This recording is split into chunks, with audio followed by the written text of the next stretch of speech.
সেয়া হ'ল পুলিচ ষ্টেচনসমূহ বা আৰক্ষী চকীসমূহ, যাক সহজতে আমি থানা বুলি কওঁ।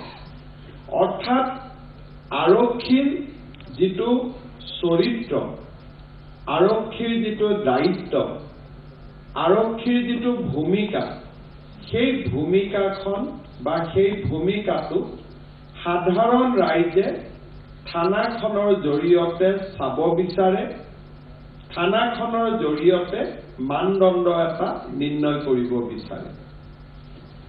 অসমৰ মুখ্যমন্ত্ৰী আৰু গৃহমন্ত্ৰী দায়িত্ব লোৱাৰ পিছত ইনফেক্ট 3 মাহৰ ভিতৰতে মই আৰক্ষী থানাৰ অফিচাৰ ইনচাৰ্জসকলক ইয়ালৈ মাতি আনিছিলোঁ আৰু আমাৰ চৰকাৰে কি ধৰণে আৰক্ষীক সজাই পৰাই তুলিব খোজে তাৰ বিষয়ে আমি বহু কথা আলোচনা কৰিছিলোঁ। যোৱা 3টা বছৰত ব্ৰহ্মপুত্ৰ দি বহুত পানী বৈ গ'ল আৰু অসম আৰক্ষীৰ জীৱনতো বহুত পৰিৱৰ্তন হ'ল। অসম আৰক্ষীত নতুন নতুন বিষয়া আহিলে, নতুন নতুন কনিষ্টবল আহিলে, জোৱান আহিলে, এক প্ৰকাৰ কেইবাটাও নতুন বেটেলিয়ন নিৰ্মাণ হ'ল আৰু অসম আৰক্ষীয়ে এটা ইউথফুল নেচাৰ অৰ্থাৎ ৰেগুলাৰ ৰিক্ৰুটমেণ্টৰ কাৰণে নতুন তেজেৰে সমাহিত এটা আৰক্ষী বল বা এটা পুলিচ ফ'ৰ্চ আজি আমি দেখা পাইছোঁ। আজি যদি এই হলটোতে আমি চাব যাওঁ তেতিয়াহ'লে আমি দেখা পাওঁ যে 3 বছৰ আগত যিসকল অচি আছিল তাৰ পৰা আজি এজ প্ৰফাইল বহু বদলিছে আৰু অনাগত কেইটামান বছৰত এই এজ প্ৰফাইল সম্পূৰ্ণৰূপে আৰু সলনি হ'ব। পুলিচৰ মাজত বহুত সংশোধন হ'ল, আৰক্ষী অধীক্ষকসকলক বহু ক্ষমতা হস্তান্তৰ কৰা হ'ল। আগতে বিভিন্ন থানাত ইন্সপেক্টৰ অচি এইসমূহ পুলিচ হেডকোৱাৰ্টাৰৰ পৰা নিয়োগ কৰা হৈছিল। এতিয়া এই সকলোবোৰ দায়িত্ব আৰক্ষী অধীক্ষকৰ ওপৰত ন্যস্ত কৰা হৈছে।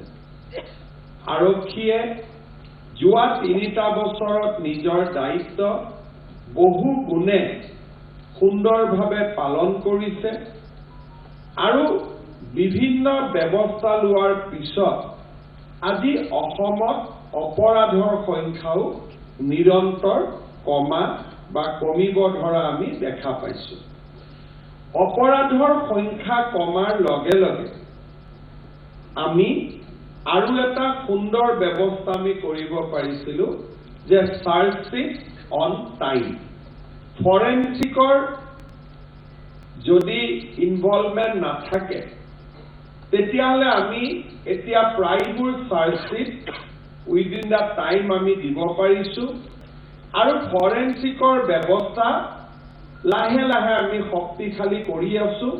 মই ভাবোঁ যে এটা সময় আহিব যে ফৰেনচিক এভিডেন্সতো আমি 3 মাহৰ ভিতৰতে চাৰ্জশ্বিট দিব পৰা অৱস্থা এটালৈ আহিম।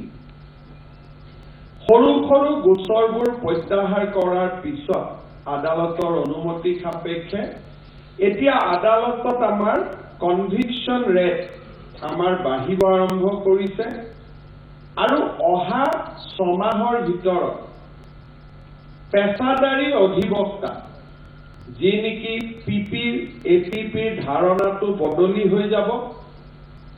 চৰকাৰী অধিবক্তাসমূহ আমি নিযুক্তি কৰিম, বদলি কৰিম, ডাইৰেক্টৰ অফ প্ৰচিকিউশ্যন আহিব। 6 মাহৰ ভিতৰত অসমত ক্ৰিমিনেল জাষ্টিচ চিষ্টেম এটা আৰু পৰিৱৰ্তন হোৱাৰ পথত আগবাঢ়িছে। প্ৰতি 6 মাহত আমি অনুষ্ঠিত কৰা আৰক্ষী অধীক্ষকসমূহৰ সন্মিলনত বহু খুঁটিনাটি কথা আলোচনা হোৱাৰ পিছত আজি আমি আৰক্ষীৰ ক্ষেত্ৰত জনসাধাৰণৰ অভাৱ অভিযোগো দ্ৰুত গতিত হ্ৰাস পোৱাটো আমি দেখা পাইছোঁ। মই বিশ্বাস কৰোঁ যে ভাৰতীয় ন্যায় সংহিতা অহাৰ লগে লগে এই ন্যায় সংহিতাই দিয়া বিভিন্ন ফেভাৰেবল ইক'চিষ্টেম অৰ্থাৎ ন্যায় সংহিতাৰ বিভিন্ন ধাৰাই আৰক্ষীক দিয়া অধিকাৰ আৰু ন্যায়ালয়ৰ কৰ্তব্য এই দুইটাৰ ওপৰত যি ব্যাপক পৰিৱৰ্তন হৈছে তাৰ ফলত আমাৰ ক্ৰিমিনেল জুৰিস্প্ৰুডেন্স বা ক্ৰিমিনেল জাষ্টিস সিস্টেমক আমি আৰু শক্তিশালী কৰিব পাৰিম। আৰক্ষীৰ দুটা দিশ আছে, এটা হৈছে এডমিনিষ্ট্ৰেশ্যন অফ ক্ৰিমিনেল জাষ্টিস আৰু আনটো হৈছে ৰাইজৰ সেৱা। আজিৰ সভাত আমি ক্ৰিমিনেল জাষ্টিস সিস্টেমটোৰ বিষয়ে কথা পাতিব বিচৰা নাই, কাৰণ ক্ৰিমিনেল জাষ্টিস সিস্টেমত কাৰ দায়িত্ব কেনেকুৱা ধৰণৰ তাক ভাৰতীয় ন্যায় সংহিতাই বৰ্ণনা কৰিছে আৰু ন্যায় সংহিতাই যাক দায়িত্ব দিছে সেই দায়িত্ব তেওঁই পালন কৰিব লাগিব আৰু সেই দায়িত্ব আমি কেতিয়াও আউটসোৰ্স বা আমি বেলেগক দিব নোৱাৰো।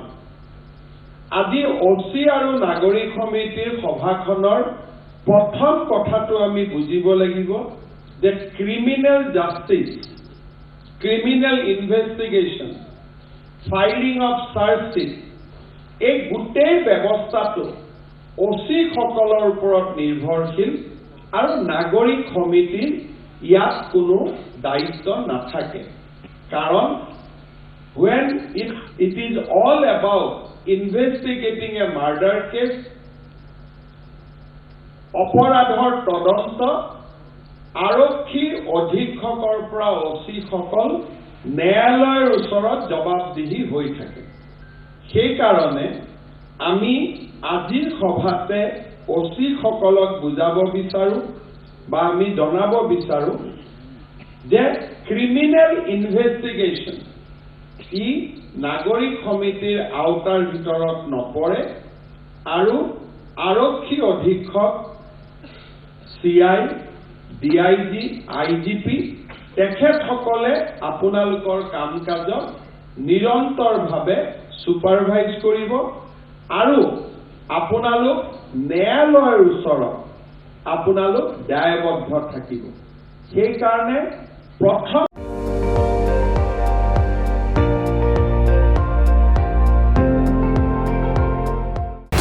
আপুনি চাই আছে ND24 সৰ্বশ্ৰেষ্ঠ নহয় সৰ্বোত্তমৰ দৌৰত।